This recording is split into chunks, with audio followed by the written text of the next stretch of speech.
So, my speech is on the secret war in Laos.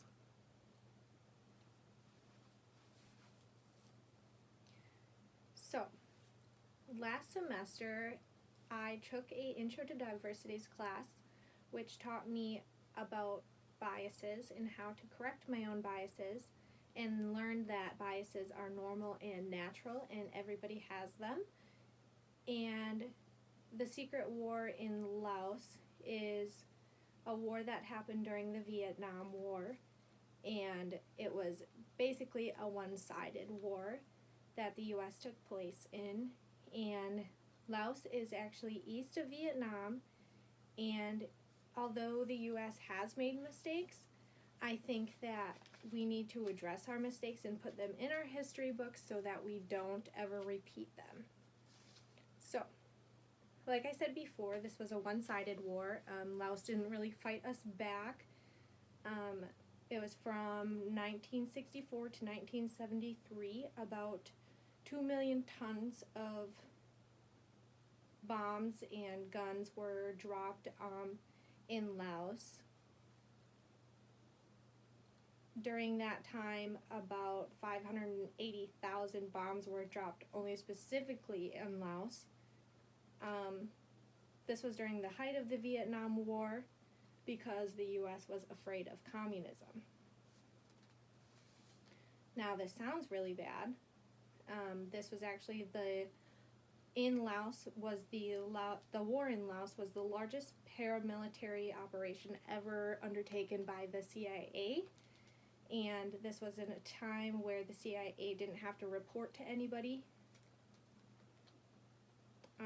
During the Geneva Conference of 1954, while dividing Vietnam by the 17th parallel, Laos was also deemed an independent monarchy ruled by the Pathet Lao. This made able the French to keep a military base to train Laos military, and this Laos military was called the Royal Lao Army. We were very suspicious about the Pathet Lao because he had communist ties, so we established a base there to keep communism away. We were scared that if Laos became communist, then Thailand would become communist, and then all of Southeast Asia would become communist. So, also, not all of the bombs were dropped on purpose. So planes back then couldn't land loaded. When you loaded a plane and took off, it had to be empty before you could land it again. So because of the location of Laos, planes would leave our base in Laos, bomb Vietnam, and then go back east and unload all their bombs in Laos before they could land again. So, how did we supply our base during the Vietnam War there? We had a airline, the CIA ran an airline called Air America. This not only took passengers for like regular commercial flights, but it was loaded with guns, ammo, bombs, things that ran our base in Laos. So some researchers say that the operation was secret. Some people say it was open. Some people say that everybody knew about it. However, my research, I went on the CIA website and it describes the mission as covert, which actually means secret if you look it up. So, Laos is home of the peaceful mountainous Hmong people. According to the website legacesofwar.org, the amount of bombs we dropped on the country Laos is equal to a bomb being dropped every 8 minutes, 24 hours per day for 8 years. So that makes Laos the most heavily bombed country per capita in history. A third of the bombs that we dropped did not explode, so over 20,000 people died after the bombing had ceased. Because so many Laos people died, they had to give weapons to teenagers and kids to fight. The Hmong people were very resourceful and were making homes out of bomb casings and bomb shells.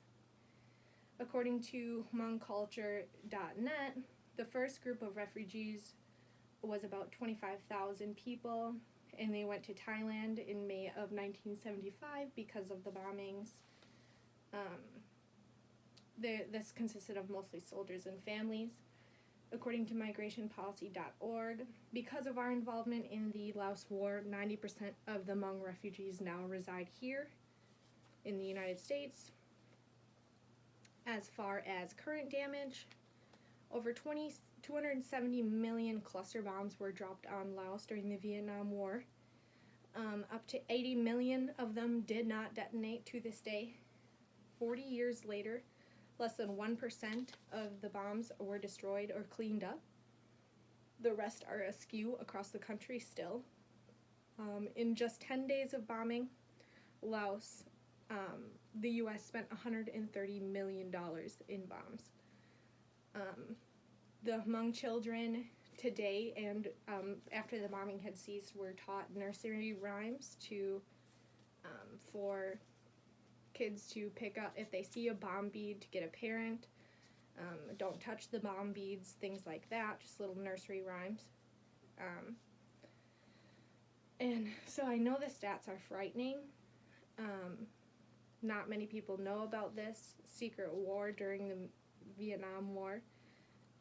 Some people actually describe it as the birth of a military CIA. And now that we know that it happened, I think we need to put it in our textbooks, because I haven't seen it in a textbook anywhere. I've never been taught it. And the more we teach, the less our history will repeat itself.